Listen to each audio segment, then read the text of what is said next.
the cargo vault dividers, this one being the Tesla factory one. And then what just arrived in the box over here is from Teslovix. It's one of the aftermarket vault cargo dividers. So the first question you might have is what's different between something like this from the factory, from Tesla, or what's different from an aftermarket supplier? The biggest difference is, and if you have one of the early Tesla ones like I do, is that a couple of things. One, the feet on the bottom are not removable. These are riveted on, so unless you want to drill out the rivets and have absolutely no feet, the later ones from Tesla, they did have the ability to remove the feet, but these feet are not adjustable. You can't unscrew or screw them in and move them up or down to adjust the height of the vault. So what problem that sometimes causes is either just in the regular bed, that some people have found that their beds are very tight fit with these vault dividers, is that these pieces that slide in and out into the L-track here, those are supposed to lock in. You'll notice that when I pull up this here, this pulls in, okay? So you first pull it in and you set it down in the truck, and I'll show you in the truck here in a minute, and then you press this down to latch it in. The problem is that if it's too high, they won't latch in. And if you zoom in, maybe get a little bit closer here for me, you'll see that actually I've notched these. These were normally circles. I've notched these to try to make it easier to get into the bed. The other thing I've done is I've taken out the spring in here. I put in the different aftermarket smaller plastic piece that can go in there to help give it a little bit more play up and down. All of those things combined, it was still quite a problem to get this vault divider to lock in anytime that I had my cargo mat in. And again, we'll show that in a little bit.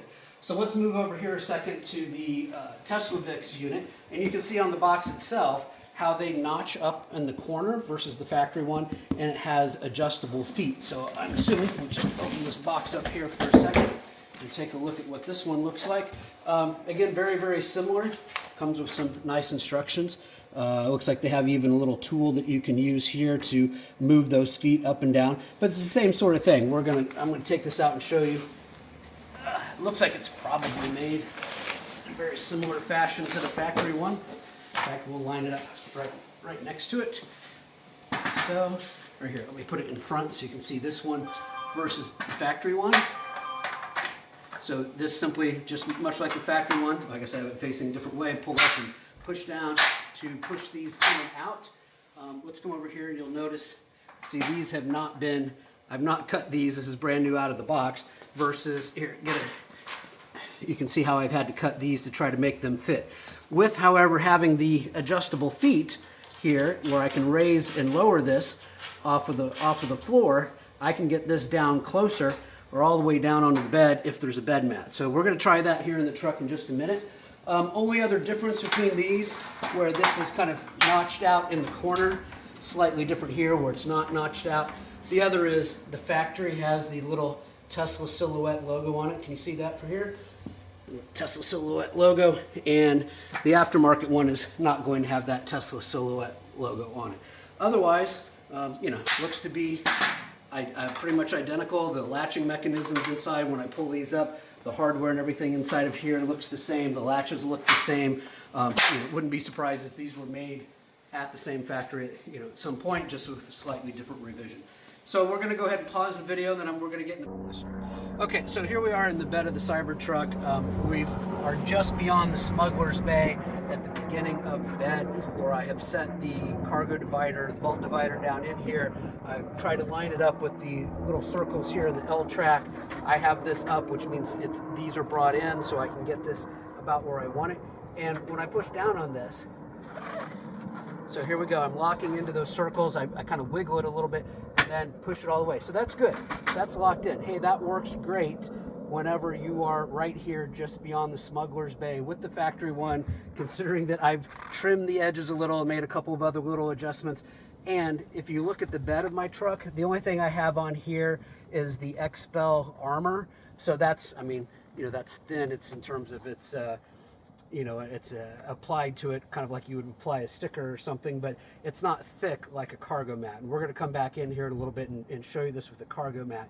But, to move this somewhere else in the vault, I could pull this up, then I would simply, have to tilt this thing out like so, and then I would take it further up into the vault, maybe somewhere up here if I want to put it up more near the cab.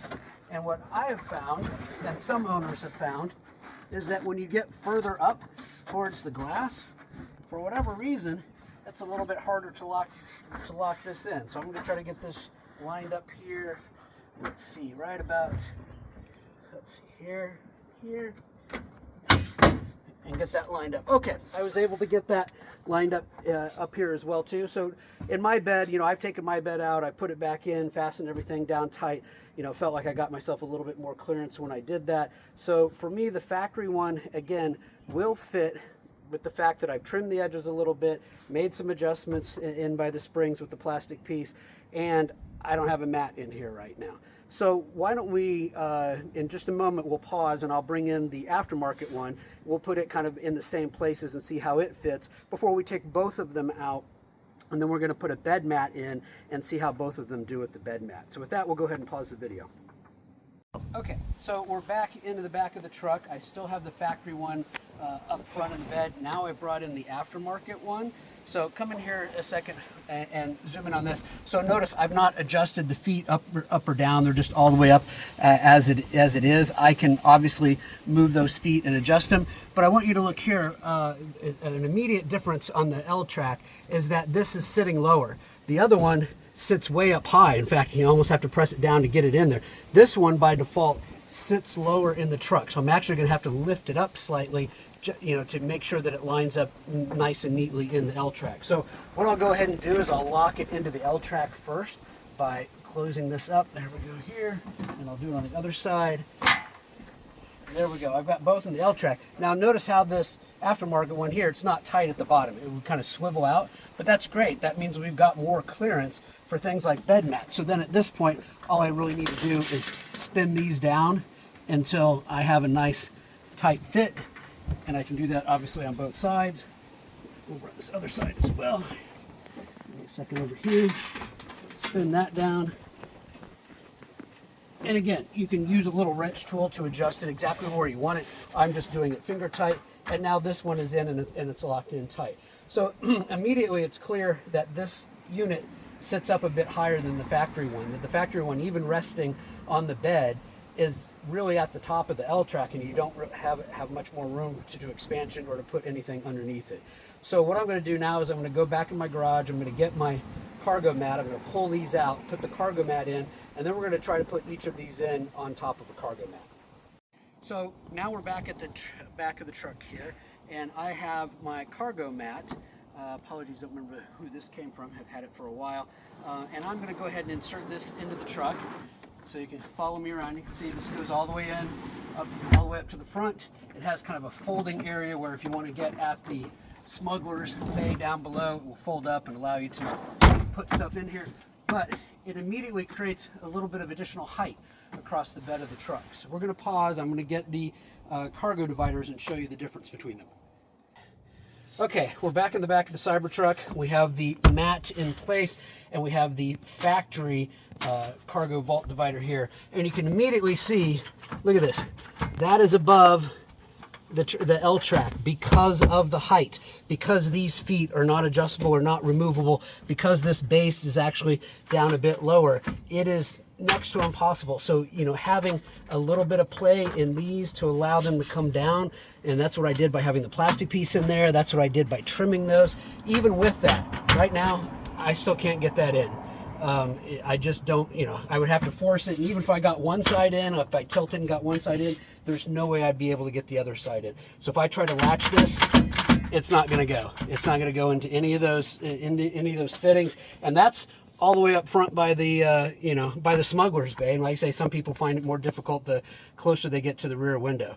So from that standpoint, this factory one is pretty much unusable if you have any sort of cargo mat in place. So I'm going to pull the factory one out.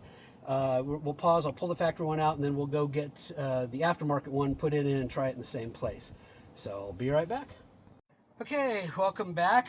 We're back in the bed of the Cybertruck again, this time with the aftermarket vault cargo divider. And immediately, just by setting it down on top of the mat, so again, we have the mat in here now in the bed, even setting it down, I can see, hey, you know what? I still have some clearance. I can still bring this up and not be too high like I was with the factory one. So that being said, I will simply get that into place here. I want to line up the other over here in the same way, like so.